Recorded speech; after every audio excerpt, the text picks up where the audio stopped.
Ótimo dia, filhos de Deus. Nosso devocional Pedras Preciosas do Grego, autor Rick Renner. Hoje, 20 de julho. Título: Você pratica o pecado em sua vida? Texto base, Gálatas 5, verso 21. Invejas, bebedices, glutonarias e coisas semelhantes a estas, a respeito das quais eu vos declaro, como já outrora vos preveni, que não herdarão o reino de Deus o que tais coisas praticam. Quando eu era novo no Senhor e li a lista das obras da carne em Gálatas 5, do verso 19 ao 21, temi posteriormente não ser aceito no reino de Deus se alguma vez caísse involuntariamente em uma delas. Foi o que eu pensei que Paulo quis dizer com não herdarão o reino de Deus os que tais coisas praticam. Eu me perguntei, um ato ocasional e involuntário da carne impediria que eu ou outra pessoa entrasse no reino de Deus? O que significa os que tais coisas praticam? Cair em uma dessas más condutas uma vez significa que está tudo acabado para mim? Então, quando comecei a aprender o grego do Novo Testamento, uma de minhas maiores prioridades foi estudar Gálatas 5:21 para ver exatamente o que o grego original estava dizendo. O que descobri me trouxe grande alívio e acredito que trará confiança também ao seu coração e à sua mente. Ao dizer não herdarão o reino de Deus os que tais coisas praticam, Paulo usa a palavra praticam do grego prazo, que tem esse mesmo significado. Se ele tivesse usado a palavra grega poiel, que significa fazer, teria se referido a um ato ocasional, mas escolheu cuidadosamente usar a palavra prazo, que comunica conclusivamente a ideia de algo que é feito de maneira repetida ou habitual. Esses são os atos de uma pessoa que pôs essas coisas em prática em sua vida, realizando-as como uma única questão de rotina. Esses atos são seu ritual, sua norma, seu padrão de vida. Assim, o versículo poderia ser traduzido como: não herdarão o reino de Deus aqueles que colocam essas coisas em prática em suas vidas e fazem tais coisas rotineiramente como estilo de vida. Façamos uma rápida revisão da lista das obras da carne que não devem ser rotineiramente praticadas ou habitualmente realizadas. Prostituição. A palavra grega porneia descreve qualquer relacionamento sexual que ocorra fora dos limites santificados do casamento. Foi lido no dia 15 de julho. Impureza. A palavra grega para impureza se refere a pensamentos indecentes ou impuros que acabam produzindo atos indecentes ou impuros. Sugere fortemente que esses atos comecem na mente como pensamentos impuros antes de se manifestarem como atos impuros. Também ver o dia 15 de julho da Pedra Preciosa. Lascívia. No texto grego, essa palavra descreve o excesso, mas se refere basicamente ao consumo excessivo de alimentos ou a uma vida descontrolada e indisciplinada, que é especialmente marcada por sexo desenfreado. Também viu Pedra Preciosa do dia 15 de julho. Idolatria. A palavra grega idolatria retrata a adoração de ídolos ou simplesmente idolatria. O ato de idolatria acontece quando um indivíduo dá sua completa e total atenção, devoção, paixão, amor ou compromisso a uma pessoa, um projeto ou outro objeto que não seja Deus. Quando algo que não é Deus ocupa o primeiro lugar na mente de uma pessoa, ela entrou pelo menos até certo ponto no pecado de idolatria. Veio Pedra Preciosa do dia 16 de julho. Feitiçaria. A palavra feitiçaria provém da palavra grega pharmakeia, que significa medicamentos ou drogas que inibem a personalidade de uma pessoa ou alteram o seu comportamento. Nós chamaríamos essas drogas de alucinógenos. A palavra grega farmakeia é de onde provém as palavras fármaco e farmácia. Essa palavra era usada em conexão com feitiçaria, magia ou bruxaria. Entretanto, para os nossos propósitos no mundo atual, a palavra feitiçaria descreve as tentativas de a carne evitar ser confrontada e transformada. Viu Pedras Preciosas do dia 16 de julho. Inimizades. A palavra estra retrata pessoas que não conseguem se relacionar bem. Elas têm profundos problemas umas com as outras, guardando ressentimentos, queixas, reclamações e rancores que datam de um passado muito distante e têm raízes muito profundas. Ao longo do caminho, ocorreu algo que fez com que uma ou as duas se ofendessem. Em vez de revelar, elas ficam divididas, hostis e ferozmente opostas uma à outra. São incompatíveis, agressivas e implacáveis. Elas se odeiam mutuamente, são rancorosas e estão determinadas a se agarrar à sua ofensa. Viu Pedras Preciosas do dia 17 de julho. Porfia. A palavra grega eris representa um espírito amargamente cruel, tão dominado por seus próprios interesses e ambições pessoais que prefere rachar e dividir a admitir estar errado ou ceder 1 milímetro a um oponente. É exatamente por isso que as igrejas acabam sendo divididas e frequentemente as famílias se dissolvem. A maioria das questões que provocam essa divisão não são assim tão importantes. Não obstante, a divisão ocorre porque a carne simplesmente odeia se render, admitir que está errada, permitir que a outra pessoa esteja certa ou fazer concessões. A carne prefere aumentar as proporções dos problemas e causar estragos a deixar outra pessoa fazer as coisas à sua maneira. Viu Pedras Preciosas do dia 17 de julho. Ciúme. A palavra grega zelos é usada em um sentido negativo para descrever alguém que está perturbado porque outra pessoa realizou mais ou recebeu mais. Portanto, a primeira pessoa é ciumenta, invejosa, ressentida e cheia de maus pensamentos para com a outra pessoa que recebeu a bênção que ela queria. Como resultado de não conseguir o que desejava, a primeira pessoa está irritada, furiosa, irada, contrariada, aborrecida e nervosa por a outra ter conseguido. Em suma, poderíamos dizer que essa pessoa está realmente indignada e enfurecida. Viu Pedras Preciosas do dia 17 de julho. Ira. A palavra grega thumos é usada em todo o Novo Testamento para representar uma pessoa que está literalmente fervendo de raiva por algo. Embora ela tente conter essa raiva, empurrando-a para dentro de sua alma, ela explode intermitentemente. Quando isso acontece, essa pessoa é como um vulcão que repentinamente explode seu topo, queimando tudo ao seu alcance, ao lançar sua carga de lava mortífera derretida, tudo que há à sua volta. Vê Pedras Preciosas, dia 17 de julho. Discórdia. A palavra eritéia descreve uma ambição egoísta, mais preocupada consigo mesmo e com o cumprimento dos seus próprios desejos e prazeres do que com satisfazer as necessidades dos outros. Quando eritéia está operando na vida de alguém, isso significa que a principal preocupação de uma pessoa é cuidar de si mesma e obter o que deseja.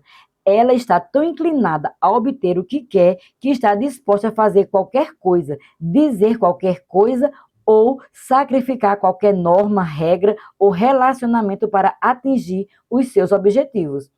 Por ser egoísta, egocêntrica e monopolizada por seus próprios desejos e ambições, essa atitude fica cega aos desejos e ambições das outras pessoas. Ver Pedra Preciosa do dia 18 de julho. Dissensão. A palavra grega distostasias significa afastar-se, como alguém que se rebela e se afasta de outra pessoa a quem deveria ter sido leal. Assim, a palavra dissensão dá a impressão de deslealdade.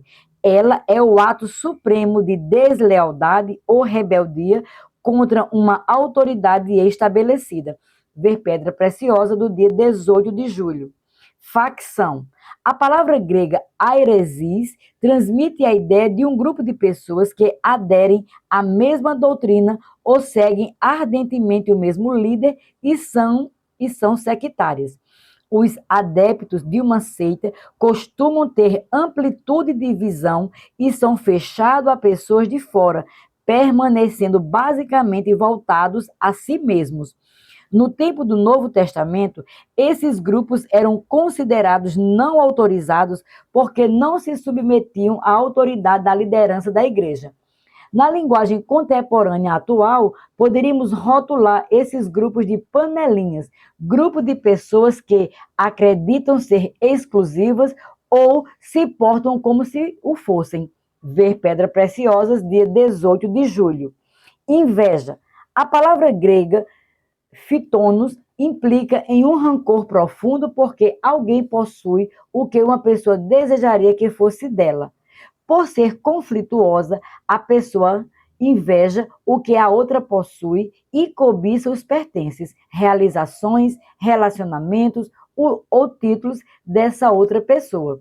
Toda vez que o invejoso vê aquela pessoa, fervilha interiormente por causa do sucesso dela. Ele se ressente profundamente da bênção daquela pessoa e tenta encontrar uma maneira de retirar isso da pessoa invejada para que possa se apossar de tal bênção. Vê Pedras Preciosas, dia 19 de julho. Bebedice. A palavra grega mete se refere à bebida forte ou à embriaguez. O consumo de vinho para ficar intoxicado era comum no primeiro século, pois muitas religiões pagãs empregavam como parte de suas práticas religiosas. Um estado de embriaguez suprime a capacidade da mente de pensar corretamente e libera a carne para se expressar totalmente. Os cristãos do primeiro século estavam tentando se livrar do poder de sua carne. A última coisa de que eles precisavam era beber vinho, inibir sua capacidade de pensar corretamente, despertar a carne e depois fazer coisas pecaminosas ou prejudiciais. Foi por isso que Paulo os advertiu enfaticamente a abandonarem o vinho. Vê Pedras Preciosas, dia 19 de julho. Glutonaria. A palavra grega komoi descreve uma pessoa que não consegue suportar o pensamento de tédio e, por isso, busca constantemente formas de diversão ou entretenimento. Na verdade, essa pessoa tem medo de ficar entediada. Por isso, considera constantemente o que pode fazer a seguir para se divertir ou ser entretida. A palavra komoi pode se referir a uma pessoa que come sem parar em festas ou que busca risos e diversão constantes. Embora nada haja de errado com o riso, essa pessoa é consumida pela necessidade de agitação, momentos alegres, diversão, prazer, entretenimento ou alimentação constantes. Ela vive para a próxima refeição, o próximo restaurante, o próximo filme, as próximas férias. Vê Pedras Preciosas, dia 19 de julho. E coisas semelhantes a essas. Paulo termina a lista das obras da carne com essa frase em grego que nos alerta para o fato de que ela não é abrangente, é apenas o início das obras da carne. Muitos outros exemplos de obras da carne poderiam ser adicionadas a essa lista. Mas Paulo usa esses exemplos de como a carne se comporta, terminando a lista que frisou bem o seu argumento para os leitores. Lembre-se que, ao escrever, não herdarão o reino de Deus os que tais coisas praticam. Paulo usou um termo grego que significa claramente que ele estava falando sobre as pessoas que realizam essas coisas como estilo de vida ou são habitualmente controladas por pensamentos ou atos carnais. Para essas pessoas, as obras da carne constituem seu ritual, norma, padrão de vida. Por isso, preciso lhe perguntar: você comete adultério rotineiramente? Você vive em fornicação rotineiramente? Você se permite ter pensamentos impuros rotineiramente? Você se excede rotineiramente em pecados sexuais ou glutonaria? Você entrega rotineiramente seu coração e sua devoção à idolatria, a outras coisas além de Jesus? Você foge da verdade rotineiramente como aqueles que participavam de feitiçaria? Você permite rotineiramente que o ódio prospere em seu coração e em sua alma? Você exibe rotineiramente um espírito amargamente cruel, dominado por seus próprios interesses? Você se permite rotineiramente ter ciúme, rancor e inveja do que os outros possuem? Você perde rotineiramente o controle, se torna furioso e dá lugar a explosões destrutivas? Você é rotineiramente tão egocêntrico a ponto de ficar cego aos desejos ou necessidades dos outros? Você rotineiramente se rebela e vive em rebeldia contra as autoridades ou se mostra desleal? Você acha rotineiramente como se você e sua panelinha exclusiva fossem superiores a outras pessoas? Você cobiça rotineiramente pertences, realizações, relacionamentos ou títulos de outras pessoas? Você permite de forma rotineira e deliberada que a sua carne siga livremente as suas tentações? Você vive rotineiramente para o próximo momento de prazer carnal? Se você faz essas coisas rotineiramente, precisa se empenhar muito em saber se é genuinamente um filho de Deus. Como você verá na pedra preciosa de amanhã, é impossível um verdadeiro cristão continuar habitualmente em pecado. Se essas obras da carne são a norma, o padrão, a rotina da vida de uma pessoa, isso pode ser uma indicação de que ela nunca nasceu de novo, indicando assim a razão para ela não herdar o reino de Deus. Se você luta ocasionalmente com o pecado, então vá até Deus e permita que Ele lhe mostre como Ele vê o seu pecado. Receba uma revelação do que o pecado é, quão doloroso ele é para o coração de Deus e quão prejudicial é para a sua própria alma. Então, peça-lhe para perdoá-lo e purificá-lo, e ele o fará. Porém, se você faz rotineiramente muitas dessas coisas como estilo de vida, acredito que precisa ir a Deus e pedir a Ele que Ele diga a verdade sobre a sua condição espiritual. Você não pode se dar ao luxo de cometer um erro nessa questão eterna. Minha oração para hoje. Senhor, eu te agradeço por me salvares pelo poder de Deus. Ajuda-me a deixar de lado as obras da carne de uma vez por todas. Ensina-me a andar no Espírito. Sei que tu concebestes uma vida poderosa para mim e quero entrar nessa vida em toda a sua plenitude. O desejo de meu coração é conhecê-lo melhor e caminhar contigo. Por isso, hoje estou pedindo que o teu Espírito me impulsione a essa nova e elevada maneira de viver. Assim eu oro em o nome de Jesus. Minha confissão para hoje. Confesso que não realizo rotineiramente as obras da carne. Como um genuíno filho de Deus, vivo para agradar a meu Pai Celestial e sinto repulsa pelo pecado quando ele tenta operar em minha vida. Meu espírito é sensível a Deus e meu coração é sensível à voz do Espírito Santo. Eu odeio o pecado e as suas consequências e faço tudo o que posso para viver e permanecer na presença de Deus. Declaro isso pela fé em nome de Jesus. Para refletir. 1. Alguma das obras da carne citada nesse capítulo ocorre rotineiramente em sua vida? Em caso afirmativo, de que maneira a pedra preciosa de hoje o afeta? 2. O Espírito Santo tem tentado tratar com você sobre determinadas obras da carne que estão operando em sua vida? Quais são essas áreas? Você permitirá que ele elimine de sua vida essas atitudes repugnantes? 3. Você precisa dedicar algum tempo hoje para comparecer perante o Senhor e confessar o seu pecado? Se a sua resposta for sim, não saia do seu lugar tranquilo até tê-lo feito. Você precisa responder a Deus enquanto o seu espírito está sensível ao que ele está falando a você.